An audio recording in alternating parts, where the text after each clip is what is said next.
Hey, what's up, everybody? It's Guillermo Lopez. I just want to I'm gonna try to get this in a 5-minute video here. I know a lot of you guys got busy lives and you can't sit here and watch me talk about random things all the time, especially when it's just a blank face and two cute little butterfly foot things I did for my wife for Mother's Day a few years ago. Fellas, it's a good tip. Do it. It's easy. It's quick. They'll love it forever. All right, cool. So what this video is just my thoughts on the 2014 Hall of Fame vote for Major League Baseball. Greg Maddux, Tom Glavine, and Frank Thomas get in on their first attempts at the ballot. They'll be joining Tommy La Russa, Joe Torre, and Bobby Cox. 6 inductees. There were 0 living inductees last year, so good times for baseball, good year for baseball. Happy day for the Braves organization. They get they get Glavine, Maddux, and Cox in the same year. So we should see a lot of baseball fans out there in Springfield. I thought the vote went, pretty well, I guess, all things considered. I'm going to run through some quick numbers here real quick.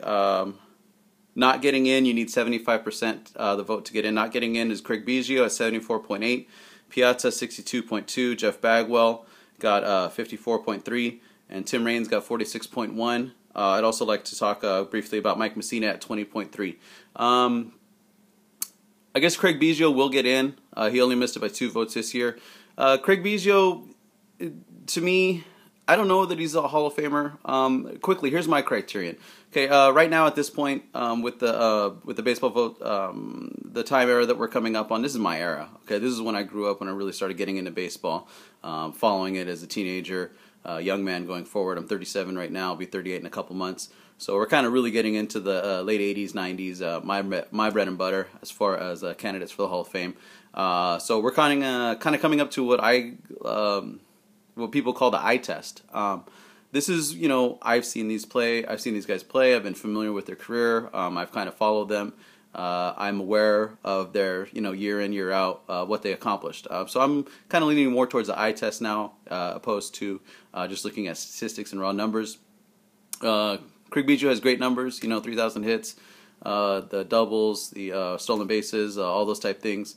But I just never thought of him as a threatening player. I never thought of him as a great player. He's made some all-star teams. I don't know that he ever really finished high in MVP voting. I personally don't view him as a Hall of Famer, but it looks like he'll get in. Mike Piazza, I don't care for personally. I'm a Giants fan. He's a Dodger. That's part of it. But I just don't really have a lot of respect for him and the way he's carried himself in the game. But he will get in. He's a catcher with a lot of home runs. I mean, I don't know. He was a catcher by position. I think if he was a first baseman, he'd get lost in the shuffle. If he was a third baseman, he'd get lost in the shuffle. I think he's very fortunate to play catcher for as long as he did. I don't know how many Cy Young players he caught. I don't know how many base stealers he threw out, but those numbers are probably pretty low.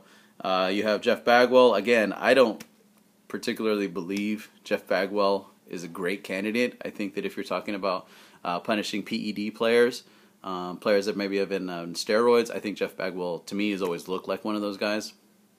And so I personally wouldn't vote for him.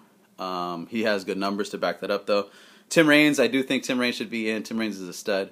Great leadoff guy, great power, stolen bases, scoring runs. Just an awesome, true definition of leadoff hitter. And then Mike Mussina. Mike Mussina, 20.3% of the vote. He should get up to 75%. I think this was a bad year for Mike Mussina.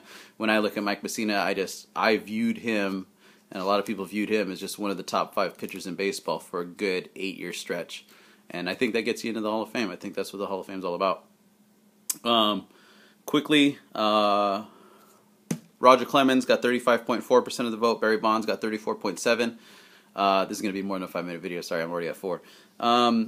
Mark McGwire got 11. Sammy Sosa got 7.2. I don't ever think Sammy Sosa or Mark McGwire will get in the Hall of Fame. Maybe 30 or 40 years from now, they might get an unveteran vote. I think in the 15-year window they have to get the baseball writers vote, I don't think that they'll accomplish that. If you look at McGwire and Sosa, they're pretty one-dimensional. They're just power hitters. Mark McGwire's career batting average, I believe, is below 240. Definitely below 250. I think Bonds and Clemens are being punished for their role in the steroid era. I think they will get in before their 15 years of eligibility is up. I just think that their numbers are too impressive. They're too important to the game for it to be otherwise. Yes, they were cheaters. Yes, they are the biggest cheaters out of all. But you can also argue that before what most people believe is their point in their career where they there's my hand, point in their career where they did start using, let's say Clemens when he got released from the Red Sox, and let's say Barry Bonds' second year with the Giants. Before that, they both had great numbers, great careers, recognizable careers, Cy Youngs, MVPs, all-star appearances. I think afterwards what they did to distort their numbers and prolong their careers is what they're being punished for, but I do think they will eventually get in. So we look at, I'm going to look forward here real quickly. 2015, you have Randy Johnson, John Smoltz, and Pedro Martinez eligible. I think they should all get in first ballot. I don't know about Pedro. Maybe Pedro won't.